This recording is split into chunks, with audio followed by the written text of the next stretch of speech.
Hello everyone and welcome to this very special episode of the Detox podcast. आपकी mental health और आपकी mental wellbeing का ये सफ़र हमें ले आया है कोटा शहर, जहाँ कोटा जंक्शन से लेके कोटा सिटी तक फैली हुई है हज़ारों मोगरों की खुशबू और लाखों करोड़ों अरमान ऐसे जो ना सोने देते हैं ना खाने देते हैं। इन्हीं जद्दोजहद को आसान बनाने के लिए हम आ चुके हैं वहाँ जहाँ मेरे और मेरे जैसे लाखों करोड़ों सपने पूरे हुए हैं, मोशन कोचिंग सेंटर कोटा। और आज मेरे साथ हैं एवी सर, जो बच्चों के चहेते हैं, हर बच्चा उन्हें जानता है। और आज हम उनके साथ कुछ सवाल जवाब करेंगे जो आपके लिए आपकी प्रिपरेशन जर्नी में बहुत हेल्पफुल होने वाले हैं। तो sir, welcome to this episode of our podcast. Thank you Shiva very much and congratulations कि तुम सफलता के नए नए सोपान प्राप्त कर रही हो। अपनी डिग्री तुमने पूरी कर ली है और सबसे बड़ी बात ये है कि अब तुम जो टास्क ले रही हो, जो वास्तव में जैसे कहते हैं कि भाई एक समय के बाद आदमी को थोड़ा सोशल होना चाहिए, तो तुम मुझे लगता है शायद उम्र से पहले ही सोशल हो रही हो। तो ये मेरे लिए बड़ी गर्व की बात है कि मेरा स्टूडेंट इतना जल्दी इतना बढ़िया सोशल हो रहा है। Thank you so much. और बेटा बड़ी शुभकामनाएं आपके लिए, बिल्कुल स्वागत है ना जी सर। तो आज का पॉडकास्ट हम शुरू करेंगे आप ही की एक सेइंग से कि work smart, don't work hard but work smart. तो क्या वो ऐसी स्पेशल टेक्निक्स हैं जिससे एक बच्चा स्मार्टली वर्क कर सकता है और लॉन्ग आवर्स ऑफ स्टडी के बीच में अपनी मेंटल पीस को भी मेंटेन कर सकता है? मेंटल पीस को भी मेंटेन कर सकता है, हाँ। जैसे मुझे बहुत सालों से कॉम्पिटिटिव एग्जामिनेशन का आइडिया है ना। और ऑब्वियस है नीट और जेई में बहुत सारे बच्चे हमारे पढ़ के सिलेक्ट हुए हैं। तो बहुत अच्छा खासा विश्लेषण जब बच्चों का हमने किया, तो जो तुमने कहा ना स्मार्ट वर्क बहुत इंपॉर्टेंट रोल प्ले करता है। स्मार्ट वर्क के मायने बेसिकली प्लानिंग से हैं। अगर हमारी प्लानिंग अच्छी होती है ना, तो मुझे लगता है शायद हम समय को काफ़ी हद तक कम कर पाते हैं। और जब हम समय को काफ़ी हद तक कम कर पाते हैं, तो मुझे लगता है शायद ये टाइम फ्रेम ही कंपटीशन है। क्योंकि जितना हम समय को कम करते हैं, जितना कम समय में हम सवाल को सॉल्व करते हैं, यानी कि फिजिक्स की भाषा में कहिए तो एनर्जी और पावर का गेल है। एनर्जी तो मतलब 100 जूल काम कर रही हैं दो मशीनें, लेकिन अगर एक मशीन 100 जूल काम 10 सेकंड में करती है और एक मशीन वही काम 100 जूल 5 सेकंड में करती है, तो मुझे लगता है शायद जो 5 सेकंड वाली मशीन है उसको हम रिवार्ड ज़रूर देते हैं। तो ये कंपटीशन है ही स्मार्ट वर्क। और जब बात स्मार्ट वर्क की आती है, तो स्मार्ट वर्क में आज तो इंडिया ग्लोबलाइज हो रहा है। तो पढ़ते पढ़ते बहुत अच्छी अच्छी टेक्निक्स हम लोग यूज़ करते हैं। जैसे सबसे अच्छी टेक्निक मुझे लगती है पोमोडोरो जी। पोमोडोरो टेक्निक के बारे में हम सब जानते ही हैं। तो हम क्या कर सकते हैं, पोमोडोरो टेक्निक का यूज़ कर सकते हैं। पोमोडोरो टेक्निक में आपको पता है कि आपके जो दिमाग का स्पैन होता है वो एक अटेंशन स्पैन होता है 25 मिनट का, है ना। वैसे तो आप उसे कितना भी एक्सटेंड कर सकते हैं, लेकिन 25 मिनट के बाद आपका दिमाग इधर उधर होने लगता है। तो 25 मिनट तक आप अच्छे से पढ़िए, फिर 5 मिनट का ब्रेक लीजिए और ऐसे 4 शेड्यूल बनाइए जी। और ये 4 शेड्यूल के बाद जब आपके 4 पोमोडोरो कंप्लीट हो जाएं, फिर इसके बाद आप जो है आराम से आधे घंटे का ब्रेक लीजिए। इससे क्या है, चूँकि आप भी डॉक्टर हैं, हम भी बहुत सारे डॉक्टरों से मिल लिए हैं, बहुत सारे सेशन देख चुके हैं। तो दिमाग एक मशीन है और उस मशीन को हम अगर आराम दे करके उसी के तरीके से चलाएंगे, तो मुझे लगता है ज़्यादा इफेक्टिव आउटपुट आएगा। एग्जैक्ट। तो इसलिए स्मार्ट वर्क का मतलब बेसिकली टेक्निक्स को यूज़ करना है।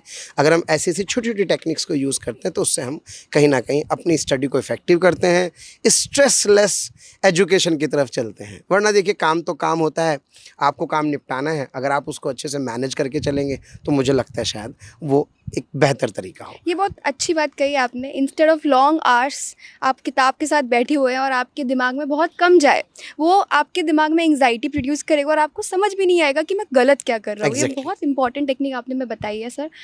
मेरा दूसरा सवाल है कि जब एक बच्चा प्रिपेयर कर रहा होता है, वो कुछ चीज़ों पे कॉम्प्रोमाइज़ करता है, जैसे कि खाना और सोना। कम सोना, कम खाना, कभी कभी ज़्यादा भी खाना। तो डाइट जो बहुत ही नेग्लेक्टेड एक फैक्टर रहता है, उस पर आप थोड़ा सा प्लीज़ लाइट डालिए कि वो कैसे अफेक्ट करता है आपके कंसंट्रेशन को और आपके स्ट्रेस को।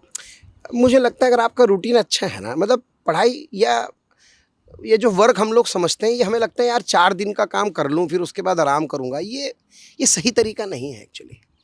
कभी कभी तो ये मैराथन होती है, कभी कभी ये 100 मीटर रेस भी होती है। अब जब हम बात कर रहे हैं लॉन्ग ड्यूरेशन प्रिपरेशन की जब हमें पता है यार 1 साल हमारे पास है, हमें इसको ढंग से तैयारी करनी है, तो जब आप 1 साल के लिए तैयारी कर रहे हैं, 2 साल के लिए तैयारी कर रहे हैं, तो उस समय आपको उसको मैराथन की तरह से समझना चाहिए। और मैराथन का मतलब बहुत सिंपल सा है, एक बढ़िया स्ट्रैटेजी की तरह, कछुए की तरह कंसिस्टेंट रहिए और धीरे धीरे धीरे धीरे स्पीड बढ़ाते रहिए। हम क्या करते हैं, कभी कभी अपनी हेल्थ के साथ कॉम्प्रोमाइज़ करते हैं, कभी खाना नहीं खाया, कभी रात रात भर पढ़ लिए, बहुत एड्रप्ट से शेड्यूल हमने क्या कर लिए, फॉलो कर लिए। मतलब मुझे पर्सनली ऐसा लगता है, जितने बच्चों से मैं मिला हूँ, मतलब यार वो लोग तो पढ़ाई भी करते हैं, प्रिपरेशन भी करते हैं और कहीं ना कहीं सैटरडे को मूवी भी देखते हैं। मतलब उनका इतना बढ़िया मैनेज शेड्यूल होता है कि वो क्या करते हैं, हर चीज़ के लिए समय निकालते हैं। मतलब हमें ऐसा लगता है कि समय नहीं मिल रहा, मुझे पर्सनली ऐसा लगता है कि आप टाइम को मैनेज नहीं कर पा रहे। तो बेसिकली आपको टाइम मैनेज करना आना चाहिए, आपको बढ़िया न्यूट्रिशंस लेने चाहिए, आपको दूध का रेगुलर सेवन करना चाहिए, आपको आधा नींबू 1 नींबू रोज़ खाना चाहिए डॉक्टर के कहने के अनुसार। भाई विटामिन सी है और हमारी डाइट लाइट होनी चाहिए।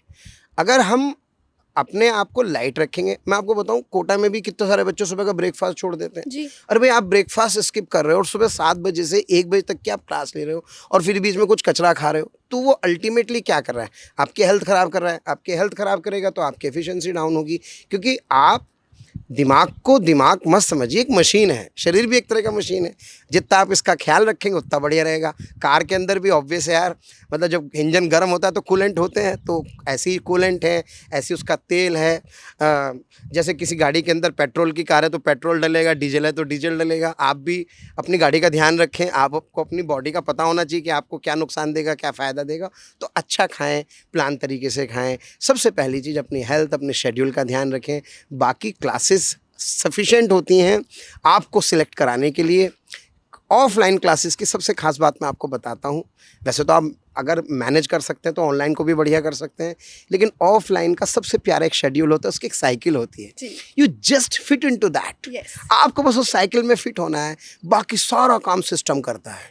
आपको अपनी 4 क्लास को रेगुलर करना होता है, बाकी उसका होमवर्क है, वो सब होता है। अब आप उसको मिसमैनेज कर लें, आप क्लासेस रेगुलर नहीं कर रहे हैं, या आप ब्रेकफास्ट की वजह से या खाने की वजह से अपनी तबीयत को ख़राब कर रहे हैं, उससे इर्रेगुलर हो रहा है, तो मेरा मानना ये है कि हमें केवल और केवल अपनी इंस्टीट्यूशन की जो आपकी पढ़ने की साइकिल है उसमें जस्ट फिट होना है, विद मेंटल फिटनेस और विद फिजिकल फिटनेस। बेसिकली हमें एक रूटीन मेंटेन करना है, उस रूटीन को हमें स्टिक करना है। और आपने एक बात बताई सर ऑफलाइन कोचिंग का, मुझे भी याद आया जब एक वाइट बोर्ड पे पूरा टाइम टेबल बना हुआ होता था और हमें सोचना भी नहीं पड़ता था, हमें बस उसको फॉलो करना है रूटीन से, एंड एफिशिएंटली हम लोग उसको कवर कर पाते थे अपना पूरा सिलेबस।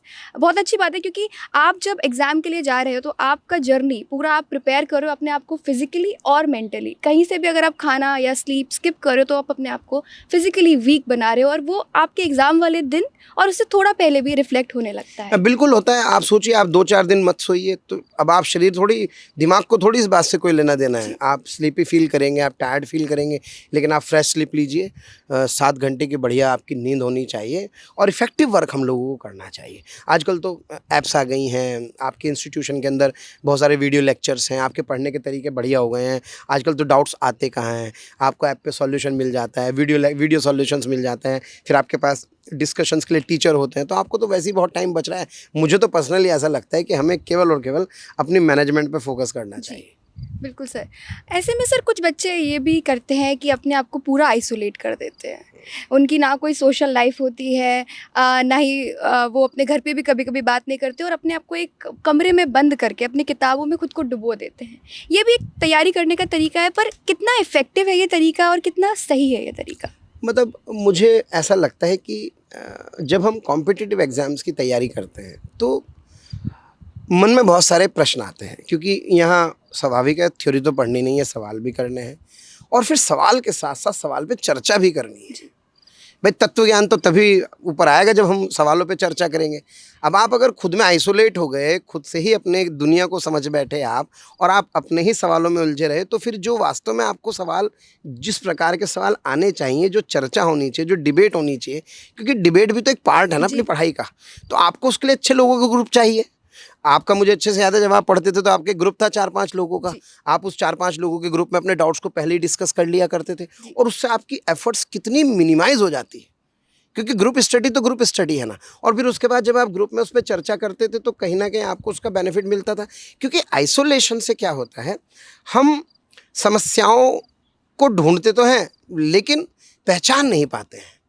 मतलब हमें समस्याएं आती तो हैं लेकिन हमें उसका स्तर समझ में नहीं आता। तो उसके स्तर को समझने के लिए हमारे पास अच्छे दोस्तों का ग्रुप होना चाहिए। ये बात सर मैंने अपने कॉलेज में भी फॉलो की है। हाँ मेरे फर्स्ट ईयर ऑफ कॉलेज में अगर अकेले बैठ के वो चीज़ पढ़ी जाए तो मुझे एक दिन लग जाए, हाँ लेकिन दोस्तों के साथ वही एक टॉपिक दूसरा टॉपिक किसी दूसरे ने, तीसरा टॉपिक किसी तीसरे ने करते हुए 1 घंटे में हमारे पास 4 टॉपिक चार तैयार टॉपिक तैयार हो जाते हैं। और फिर देखो किसी का कुछ अच्छा है, किसी का कुछ अच्छा है। मेरा मानना ये है कि वी शुड एक्सचेंज इट। अब उसमें यहाँ मैं जानता हूँ क्या प्रॉब्लम आती है, बच्चों को ऐसा लगता है कहीं कि यार एक सीट 2 कैंडिडेट, तो मेरी सीट दूसरा ना ले जाए। विश्वास कीजिए ये सब दकियानूसी बातें हैं। जब हम कंपटीशन की तैयारी करते हैं तो खुले विचार, खुली सोच के साथ हमें तैयारी करनी चाहिए। और हमारे पथ में ये एक टीम एफर्ट होता है। हमारे पथ में हमारे बहुत सारे सहयोगियों का बहुत बड़ा रोल होता है। तो मैं सजेस्ट ये करूँगा, प्लीज़ बुक वॉर्म बनने की ज़रूरत नहीं है। चीयर अप करिए। पढ़ाई के समय पे पढ़ाई, लेकिन खेल के समय पे खेल, खाने के समय पे खाना, दोस्ती के समय पे दोस्ती, हर चीज़ का एक बढ़िया बैलेंस बनाइए तो ये हंसते खेलते कंपटीशन निकल जाता और है। एक जर्नी, कोटा आने की जर्नी एक ब्यूटीफुल जर्नी होती है, ब्यूटीफुल जर्नी हो until जाती है। your result। मतलब आप सोचिए ना, मतलब कहीं तो हम सुनते थे पाटलिपुत्र के बारे में कि यार वहाँ पे नालंदा जैसे एक विश्वविद्यालय है जहाँ पे अच्छे टीचर्स का, अच्छे बच्चों का एक ग्रुप होता था, वहाँ पे विश्व के बच्चे पढ़ने आते थे। ऐसे सोचो कोटा जैसी एक जगह जहाँ पे पूरे भारत के अध्यापक हैं, पूरे भारत के बच्चे हैं, और आप सोचिए उनके बीच का इतना प्यारा डिस्कशन है, इतना बढ़िया कंपटीशन है। सबसे बड़ी बात पता है क्या है शिवा, हम लोग वो पढ़ाते हैं जो पेपर में आता है, हम लोग वो नहीं पढ़ाते जो हमें आता है। मतलब अपडेटेड मटेरियल कितना इंपॉर्टेंट होता है कि आप अपडेटेड मटेरियल के साथ क्या कर रहे होते हैं, डील कर रहे होते हैं। तो तुमने जो कोटा का जिक्र किया तो बढ़िया जिक्र किया। और फिर पता क्या है, एक और बात बताता हूँ। पता है कोटा की सबसे खास बात क्या है, यहाँ के जो लोग हैं ना यार बहुत बढ़िया है। मतलब इतना बढ़िया इकोसिस्टम। तुम तो जानती हो, तुम्हारे हॉस्टल वाले जहाँ पे तुम रहती थी पहले, या जहाँ पे हमने शुरुआत में अपने दिन गुजारे, यहाँ का इकोसिस्टम कमाल का है। क्या बढ़िया बच्चों की केयर करते हैं, ये बात वाकई कहने वाली नहीं है। ये बात सच है सर। मैं कोटा शहर एक ब्यूटीफुल तब होती है इसकी जर्नी जब आप पहला कदम सही रखते हैं, आप अपनी चीज़ें सही रखते हैं, उसके बाद बाकी सब चीज़ें आपके फेवर में अपने आप हो जाती है। जो मेरा पर्सनल एक्सपीरियंस भी रहा है, यहाँ पे सब फेवर भी करते हैं, सब सपोर्ट भी करते हैं। इसी के साथ जब हम बात कर रहे थे अपने आप को आइसोलेट ना करने की, फ्रेंड सर्कल में आने की, तो सर एक चीज़ आपने भी बताई कि सीट तो एक ही है, हाँ कंपटीशन करने के लिए उस सीट पे कितने सारे लोग हैं। तो एक चीज़ जो साथ में चलती है वो है कंपैरिजन। हमेशा बच्चा खुद को भी कंपेयर करता है अपने पीयर से, और बाकी लोग भी उसको कंपेयर कर रहे होते हैं दूसरे बच्चों से जिनके नंबर अच्छे आते हैं। ये कंपैरिजन जो कंपटीशन की साइकिल में होता है, उसके कितने पॉजिटिव और कितने नेगेटिव इफेक्ट्स होते हैं? देखो यहाँ पे ना मुझे बड़ी अच्छी लाइन याद आती है यार, the best ways to compete is to compete with yourself, not with others. ठीक है कंपटीशन दूसरे लोगों से है, लेकिन जो असली कंपटीशन होता है पता है वो अपने ऊपर होता है। क्योंकि हम अपने को कितना अपलिफ्ट करते हैं ये इंपॉर्टेंट है। मतलब हम किसी रेस में दौड़ रहे हैं, यार मेरा बैकग्राउंड कैसा है, मैं कहाँ से चला हूँ, मेरे पास मारुति कार है, किसी दूसरे के पास फरारी है, तो यार ऑब्वियस है उसकी फरारी का मेरी मारुति कार से क्या लेना देना। There is a huge difference. But मुझे पता है कि मैं मारुति कार पहले कैसी चला रहा था और अब मैं कैसी चला रहा हूँ। यानी कि जब हम कंपटीशन में compete करने की बात करें तो पहला कंपटीशन तो अपने आप से होना चाहिए।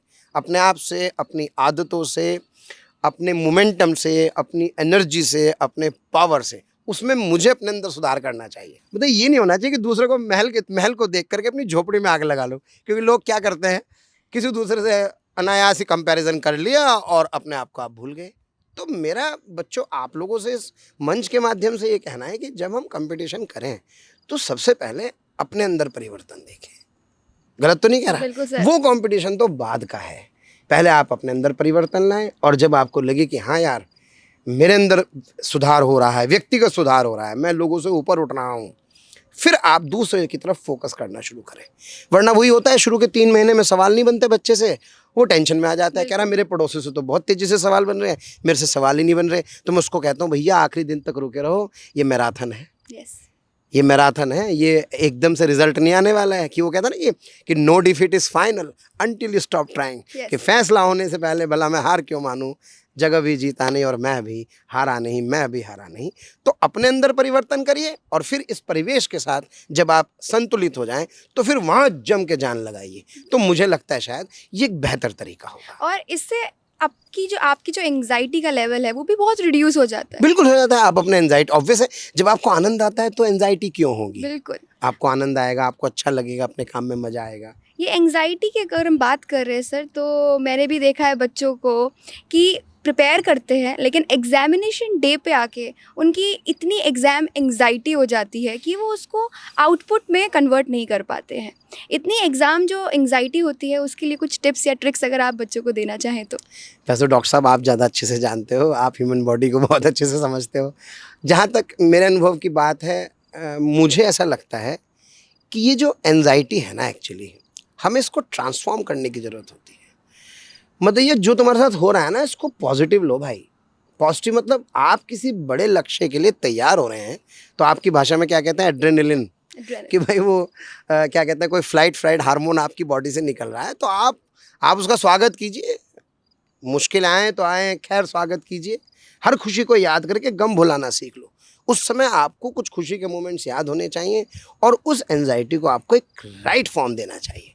और जब आप उस एंजाइटी को राइट फॉर्म देते हैं तो एक लेवल होता है, उस लेवल के बाद फिर आप उससे ऊपर उठ जाते हैं। फिर आपको लगता है अरे यार मैंने तो ये बढ़िया से क्रॉस कर लिया। ऐसा नहीं होता जब हमने छोटे भाई बहन को पढ़ाते हैं, यार तुझसे ये भी नहीं हो रहा, और जब तू छोटा था तुझसे हो रहा था क्या?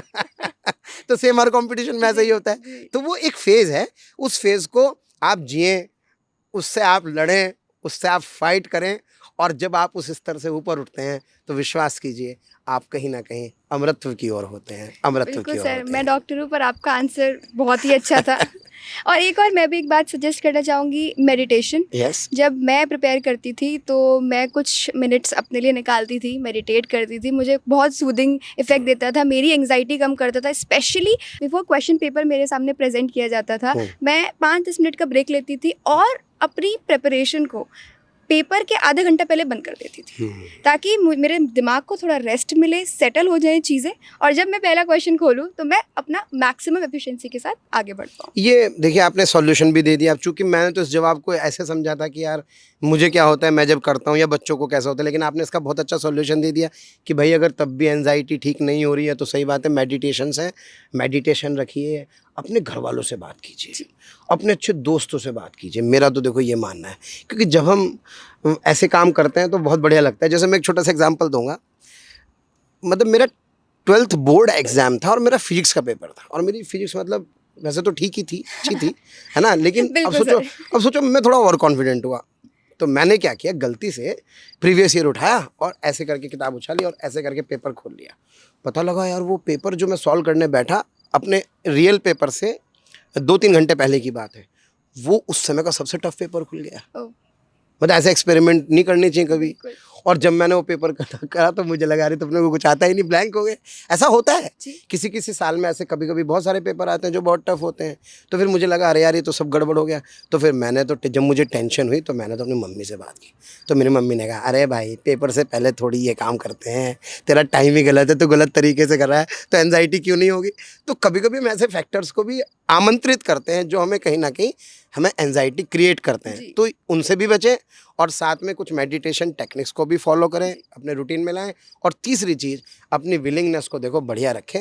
आप जिस लक्ष्य के लिए जा रहे हैं, जिस कार्य को आप कर रहे हैं, वो आसान तो नहीं है, बिल्कुल। तो इसलिए आपको उससे ऊपर उठना पड़ेगा। अपने आप को ऐसे ट्रेंड कीजिए। ये जर्नी या तो इट कैन मेक यू और it can break you, it's up to you. बिल्कुल सही बात। जी। सर, इतना सब करने के बाद भी हम रिजल्ट को कभी भी प्रिडिक्ट नहीं कर सकते हैं। इतना सब करने के बाद भी कभी कभी फेलियर्स आ ही जाते हैं, और बच्चा कभी खुद को इतना प्रिपेयर नहीं कर सकता कि उस फेलियर को गो थ्रू कर ले। लेकिन कुछ टेक्निक्स या कुछ सजेशंस जो आप देना चाहें ताकि बाउंस बैक कैसे करे बच्चा अपने इस फेलियर से? मेरा ये मानना है कि देखिए अगर आप असफल हुए हैं तो असफलता एक चुनौती है जिसे स्वीकार करो, और जब तक सफल ना हो नींद चैन का त्याग करो। कुछ किए बिना ही जय जयकार नहीं होती, लहरों से डरकर नौका पार नहीं होती, और कोशिश करने वालों की कभी हार नहीं होती। प्रयास करते रहिए। अगर आपने मन में सोच लिया है कि मुझे ये कार्य करना है तो आपका स्ट्रॉन्ग मोटिवेशन होना चाहिए। आप अपने प्लान पे रिजिड रहिए और एफर्ट डालिए, और ऐसे में जितने बढ़िया मोटिवेटर्स हैं, जितने आपके बढ़िया रोल मॉडल्स हैं, चाहे वो धीरूभाई अंबानी हो, चाहे वो कपिल देव हो, चाहे वो MS धोनी हो, मेरा ये मानना है, या वो कोई बहुत अच्छे आपके टीचर्स हों, आपके गाइड हों, आप उनको ध्यान करिए, उनके बारे में सोचिए, उनकी बढ़िया बायोग्राफीज़ देखिए, उनको पढ़िए और आगे बढ़ जाइए। और ये इंटरव्यू भी देख सकते हैं। बिल्कुल सही बात है। सर इसी को हम बस आखिरी क्वेश्चन लेके इस पॉडकास्ट को हम एंड करेंगे। उन बच्चों के लिए जो बच्चों को हेल्प चाहिए, थोड़ी सी साइकियाट्रिक या काउंसलिंग हेल्प उनको चाहिए, मोशन कोचिंग सेंटर उनको क्या हेल्प कर सकता है, क्या फैसिलिटीज़ प्रोवाइड कर सकता है, उसके बारे में थोड़ा सा एनलाइटन कीजिए प्लीज़। कोटा में क्या है, बहुत ख्याल रखते हैं बच्चों का, तो उसमें क्या है, हमारे यहाँ साइकेट्रिस्ट होते हैं, ऑलरेडी काउंसलर्स हैं। इवन आप सोचिए, हम तो टीचर्स हैं, लेकिन हम लोगों के खुद के गेट कीपर ट्रेनिंग्स हुई ओह। हैं। बिल्कुल, हमें पता है कि कोई बच्चा अगर ज़रा सा भी, हमें पता है कि एंजाइटी और डिप्रेशन में क्या फ़र्क होता है, क्या वो क्रिटिकल लाइन होती है, और फिर उस बच्चे को हाथ के हाथ कैसे डील करना होता है। हमें कहा जाता है आप खुद काउंसिल मत कीजिए, आप सीधे उसको उसके सही काउंसलर के पास, सही साइकेट्रिस्ट के पास भेजिए, आप उसको ज़्यादा एडवाइस मत करिए। तो पहली बात तो कोटा सिस्टम में, मोशन कोटा में हमारे पास साइकेट्रिस्ट हैं, उसके अलावा काउंसलर्स हैं, और मेरे ख्याल से ये काफ़ी होता है। प्रशासन बहुत एक्टिवली काम करता है और तत्काल से उसके बढ़िया रिजल्ट्स आते हैं। इसीलिए हम काफ़ी हद तक नेशन वाइज, दुनिया क्या कहते हैं वो तो अलग बात है, लेकिन नेशन वाइज हम लोगों ने बहुत सारे बच्चों की हेल्प की है। जी, me being one of them. बिल्कुल शिवा, तुम आज कर रही हो, मैं भी ये कहना चाहता हूँ, मतलब तुम्हारा, मैंने पहले ही कहा था कि सोशल इनिशिएटिव है, लेकिन वास्तविकता यही है कि एक समय पर हमें अपने समाज के लिए कार्य करना चाहिए मेरे बेटे। क्योंकि तुमने अपनी बढ़िया, सबसे पहली बात तो MBBS का कंपटीशन निकाला, उस स्ट्रेस को समझा, फिर जो फैमिली कंडीशंस हुई तुमने उनसे अपने आप को उबारा, फिर उसके बाद तुम कॉलेज में जाके तुमने कमाल किए, पहले साल में ही वहाँ गोल्ड मेडल लिया, टॉप किया, है ना, KGMU में। फिर उसके बाद तुम्हारे 5 गोल्ड मेडल भी हैं। आज तुम US के लिए जो MS वाला एग्ज़ाम है उसका पहला लेवल क्लियर भी कर चुके हो, और दूसरे की तुम्हारी तैयारी है। मेरी शुभकामनाएं हैं तुम्हारे साथ। Thank you. और तुम जॉली भी हो, और सबसे बड़ी बात है बेटा, तुमने हंस के इन चीज़ों को फेस किया है। मतलब मुझे अच्छे से याद है, जब तेरा नीट का एग्ज़ाम था तो तेरी तबीयत लास्ट मोमेंट पे कितनी ख़राब थी, जी। लेकिन यू आर ओके कि सर ठीक है, चलते हैं, पेपर देते हैं, तैयारी करते हैं। और सबसे बड़ी बात, तुम जब आई थी तो तुमने कोई कोचिंग ही नहीं की थी। कुछ बच्चे तो वो होते हैं जो ऑलरेडी तैयारी करके आते हैं, लेकिन यू आर द वन कि जो सीधे यहाँ पे आई और जिसने डे फर्स्ट से बेसिक से शुरू किया और आगे बढ़ गई।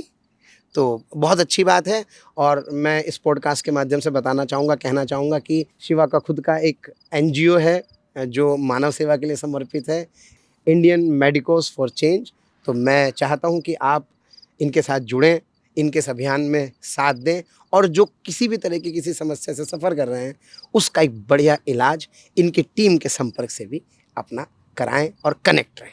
Thank you so much sir, this was so insightful. And मैं विश्वास रखती हूँ कि इस पॉडकास्ट से बच्चों के न जाने कितने ही सवाल सॉल्व हुए होंगे। इसलिए आपका काम है कि आप शुरुआत से लेके एंड तक इस पॉडकास्ट को गो थ्रू करें, और आपके पास अगर कोई भी डाउट्स हो तो हमें लिख कर भेजें। हम कमेंट सेक्शन को रेगुलरली विजिट करते हैं, रेगुलरली आंसर करते हैं। Thank you so much, keep watching the show until we meet again. Thank you. Thank you.